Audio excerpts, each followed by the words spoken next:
یعنی یہ وہ فوج ہے اور یہ وہ انٹیلیجنس ایجنسیاں جنہوں نے دہشت گردی کے خلاف ایسی جنگ جیتی ہے جس کی مثال دی جاتی ہے ساری دنیا میں.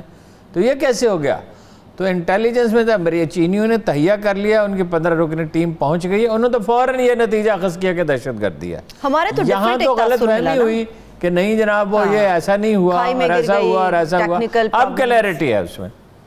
اور آبویسلی یہ افغان ہے, انڈین ہے, ایک ہی ہے بات, تو وہی کر رہے ہیں ہر جگہ پہ. اگر کام اور اس کا جو ہے نتیجہ دیکھیے, جو میں پاکستان انڈیا کے پرسپیکٹو میں نہیں کہہ رہا, جنرل ایک اصول یہ ہے کہ جو ہر بار دشمن آپ کے خلاف استعمال کرتا ہے آپ بھی وہی کرتے ہیں. اس میں نرمی دکھائی جا رہی ہے کچھ, اور یہ جو نرمی ہے یہ خطرناک ہے اور کنفیوژن ہے اسٹیبلشمنٹ میں بھی اور حکومت میں بھی. مثلاً جیسے اشرف غنی کے یہ کہنے کے بعد کہ 10,000 جنگجو پاکستان نے داخل کر دیے ہیں, اور امراللہ صالح کے یہ الزامات کے بعد اشرف غنی کے ساتھ 1-on-1 میٹنگ کی کیا تک تھی, کیا جواز تھا؟ جواز میں آپ سے عرض کرتا ہوں, انٹرنیشنل پریشر ہے, امریکہ کا دباؤ ہے, اس گروپ کا کیا جواز اور وہ کیا کر لے گا؟ پاکستان, امریکہ, ازبکستان اور پاکستان کیا کرے گا؟ یہ گروپ کیا کرے گا؟ کچھ بھی. بھائی ایران اور چین کے بغیر آپ کیسے کر لیں گے؟ یعنی خود کہہ رہا ہے ظلم خلیل زاد کہ وہ صورت صرف طاقت کی حکومت قابل قبول نہیں ہوگی, وہ قابل قبول ہوگی جو پڑوسیوں کے لیے قابل قبول ہو, افغان عوام کے لیے قابل قبول ہو, پڑوسیوں کے لیے قابل قبول ہو, امداد دینے والے ملکوں کے لیے قابل قبول ہو. تو چین کہاں گیا؟ ایران کیا؟ ایران پڑوسی نہیں ہے, اور وہ ان کی پڑوسیوں سے مراد جو ہے جو لوگ ملک ہے اس میں انڈیا بھی شامل ہے. ٹھیک ہے جی. پھر یہ جو فرمایا گیا کہ یہ امریکہ کے ساتھ تصویراتی اتحاد چاہتے ہیں, تصویراتی اتحاد؟ آپ کا چین تصویراتی حلیف ہے, وہ انڈیا ان کا تصویراتی حلیف ہے. جی تو اس ملاقات سے نکلا کیا ہارون صاحب؟ اشرف غنی سے ملاقات میں کیا نکلا؟ کچھ بھی نہیں نکلا, کوئی ہی میڈ نو کمٹمنٹ. اچھا تازہ خبر اور سنیں, ابھی اطلاع یہ ہے کہ حامد کرزئی کو فون کیا عمران خان نے, وہ اسلام آباد ان کو مدعو کیا ہے, ان سے بات کریں گے. اچھا, اس سے بات کیا کریں گے؟ بات یہ ہے کہ وہ طاقت تو اس کی کوئی نہیں, لیکن سابق صدر ہے, حلقہ اثر ہے, وہ اشرف غنی کا مخالف ہے نا. مطلب پاکستان بہت تحمل سے کوشش کر رہا ہے جہاں کہیں سے بھی کوئی راستہ نکلے وہ نکالا جائے. لیکن کیا وہ شعر ہے یہ جو مغرب سے اتنی ہولناک مروبیت ہے, کوئی کلیئرٹی نہیں ہے, 2 کشتیوں میں سوار ہیں کہ ایسے مانوس سیاد سے ہو گئے, رہائی ملی بھی تو مر جائیں گے. ہاں جی, اپنا بنا کے چھوڑ دیا, کیا سیریا کیا رہائی, ادھر ہی دیکھتے ہیں مغرب کی طرف. اور کچھ لوگوں کے ذاتی مفادات بھی, امریکی لابی میں نے آپ سے کہا تھا بہت متحرک ہو جائے گی, ہوتی چلی جائے گی. اچھا اب جو کہا D G I S P R نے کہ یہ دہشت گرد گروپ متحد ہو سکتے ہیں, یہ کہا کہ جھوٹ کہا اس نے امراللہ صالح نے, اور پاکستانی فضائیہ نے کوئی کارروائی نہیں کی. تو ہم بالکل واضح, پہلے ہی واضح تھا. جناب والا اتنی نرم زبان کیوں استعمال کر رہے ہیں؟ اتحاد وہ کرا چکے 6 مہینے پہلے یہاں دہشت گرد گروپوں میں.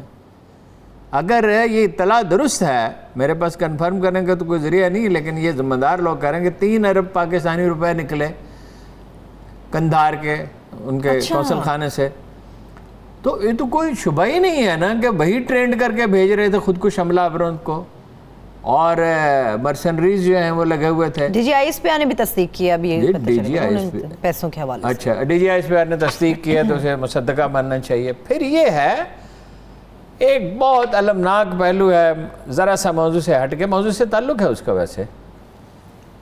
وہاں وہ بندرگاہ کیا نام ہے وہ جگہ کا جہاں پہ گوادر کے قریب جہاں حملہ ہوا, ایک کیپٹن اور کئی سپاہی شہید ہوئے.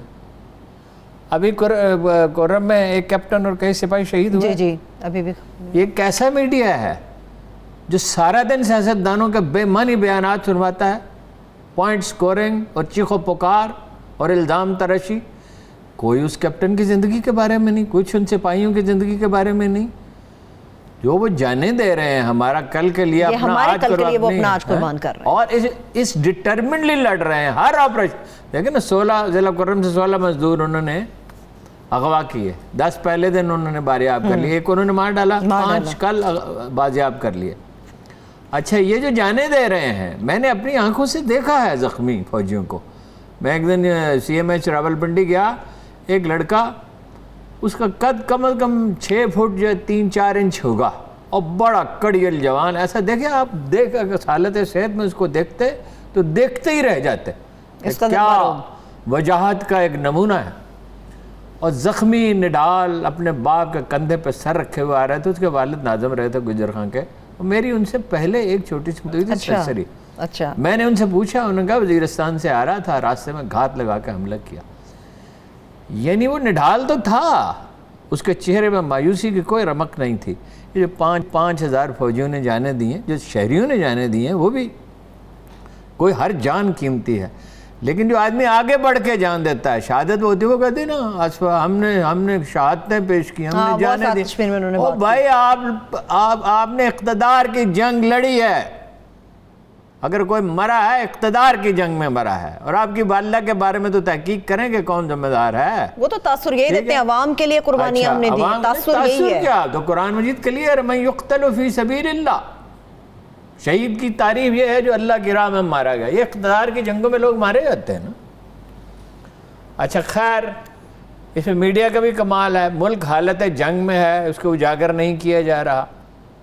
یہی حال کرونا کے بارے میں خیر اس پہ بات کرتے ہیں۔ سیاست تو گئی، دیکھیے وہ یہ سمجھ رہے ہیں، سیاسی پارٹیاں یہ سمجھ رہی ہیں کہ اب فیبری مارچ میں تو نہیں، مگر اکتوبر نومبر میں عمران خان ضرور الیکشن لگا۔ اچھا، ایک ایسا بجٹ دے کے اس وقت تک کو معاشی حالت وہ سمجھتے ہیں کہ ٹھیک ہو جائے گی، ایسا وہ بجٹ دے گا یعنی عوام دوست ہو، لوگوں کو سہولت ہو۔ مہنگائی کا مسئلہ ہے، افغانستان کا مسئلہ ہے، عام آدمی کے لیے تو مہنگائی کا مسئلہ ہے، اور وہ تیاری انہوں نے اس کی شروع کر دی ہے اسٹیبلشمنٹ کے ساتھ۔ اس نے کہا نہیں، اپنا خواجہ آصف صاحب نے کہ وہ پیپل پارٹی کے نور عالم نے کہا کہ اس کا اپڈیٹ ہو گیا ہے۔ کیا اپڈیٹ ہو گیا؟ Soft where. انہوں نے کہا اپڈیٹ ہو گیا، سبھی کا ہو جائے گا۔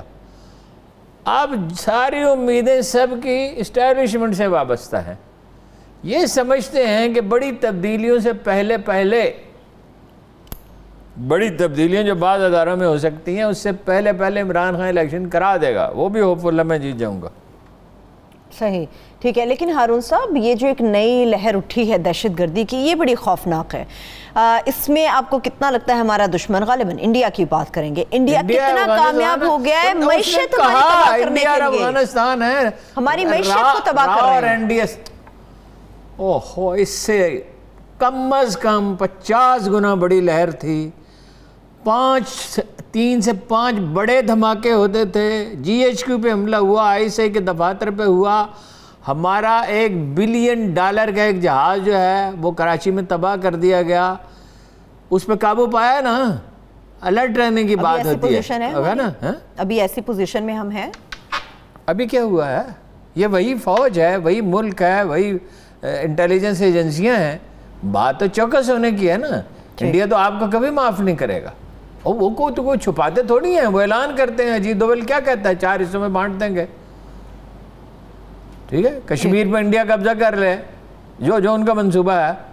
اور یہ تو کتنا عرصہ پہلے میں نے کہا تھا کہ گلگت بلتستان اور اس ایریے میں 700 آدمیوں کے انہوں نے ٹرینڈ کیے ہیں جو حملے کریں گے۔ اسی طرح بلوچستان سب سے بڑا ٹارگٹ ہے، کوئی آج کی بات نہیں ہے، اس کا پس منظر سمجھیں۔ عبدالغفار خان ولی خان کی مدد کیوں کرتے رہے پختونستان کے لیے؟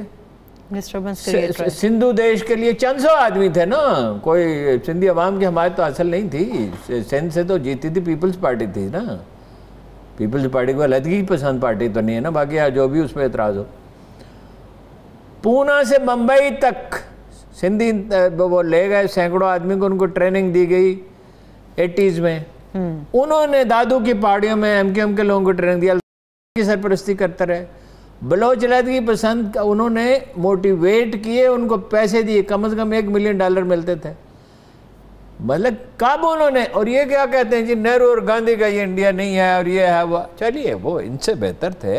نہرو نے بھی یہ کہا تھا کہ پاکستان ختم ہو جائے گا، اور ٹارگٹ کیا ہے؟ معاشی طور پہ پاکستان کو تباہ کرنا. داسو کے واقعے میں بھی اور وہ بلوچستان میں جو واقعہ ہوا ہے نہ بند ہو گیا نا کام ٹائم پہ جی.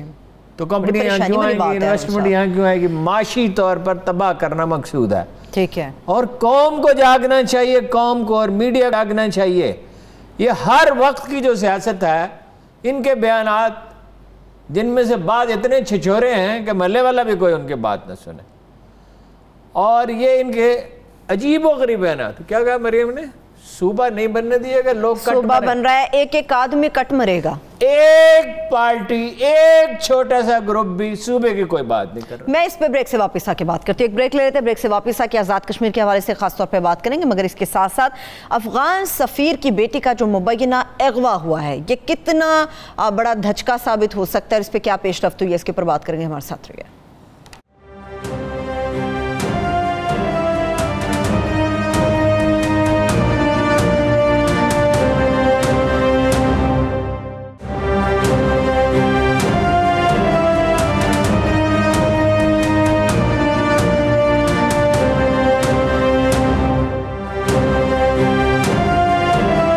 Welcome back. ہارون صاحب, آزاد کشمیر پہ بات کروں گی, مگر ایک بہت بڑا واقعہ جو ہو گیا, افغان سفیر کی بیٹی کا مبینہ اغوا, عمران خان صاحب نے نوٹس لے لیا. یہ اصل قصہ کیا مختلف اس طرح نہیں, اغوا تو وہ ہے ہی نہیں. خیر تحقیقات ہوگی تو جو ابھی جو واقعات سے جو نظر آتا, اغوا نے گھر سے سفارت خانے سے وہ گھر سے یا سفارت خانے سے وہ پیدل نکلتی ہیں, اس کا کیا مطلب ہے؟ یعنی بے احتیاطی کی حد ہے. ویسے تو بیچاری کے ساتھ بہت زیادتی ہوئی, اور ظاہر ہے اس کی مجرموں کو تلاش کرنا چاہیے, اور انشاءاللہ تلاش بھی کر لیے جائیں گے, سزا بھی ملنی چاہیے.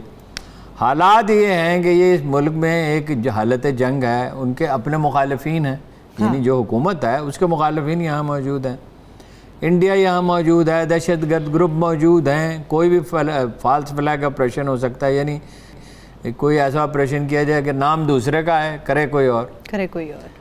ٹیکسی میں سوار ہوئیں, پھر وہ مارکیٹ میں پیدل پھرتی رہیں, پھر دوسری ٹیکسی والا تو تلاش کر لیا گیا ابھی تھوڑی دیر پہلے. اچھا, اب وہ مطلب ٹارگٹ وہی ہے, پاکستان میں کو معاشی طور پر تباہ کرنا. اب یہ آج انڈین میڈیا اس پہ کتنا چیخ رہا ہوگا, یورپی یونین نے اس پہ تشویش کا, افسوس کا اظہار کیا ہے, تو وہ پتہ تو اس کے چل جائے گا.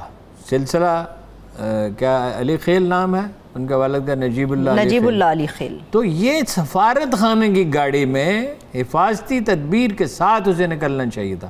میں نے تو گلبدین حکمت یار سے پوچھا کہ کیا آپ محفوظ ہیں کابل میں؟ انہوں نے کہا نہیں, کچھ کہا نہیں جا سکتا.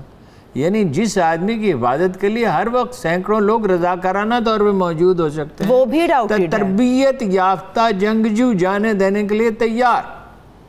یعنی جب انہیں کابل میں ریگن کے دور میں نیو یارک میں دھمکی دی گئی تو 20-22 آدمی جو ہے وہ برآمدے میں آ کے بیٹھ گئے کہ کوئی حکمت یار تک پہنچے گا. امپلائڈ تھریٹ تھا, تو ہمارے پاس سے گزر کر ہی پہنچے گا نا, یہی نہیں نا.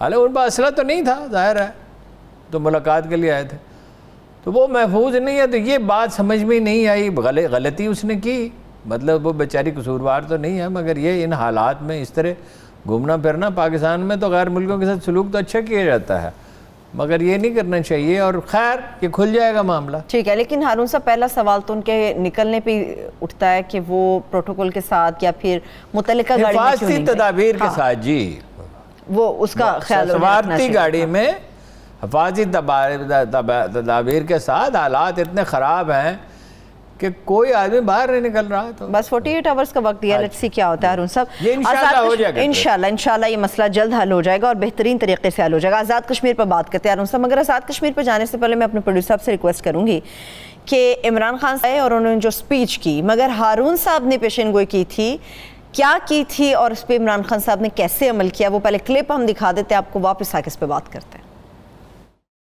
عمران خان صاحب ہوش مندی سے کام لیں اور یہ جا کے وہی کام نہ کریں جو کچھ بلاول نے اور مریم نے کیا. اس کا انہیں نقصان پہنچا ہے.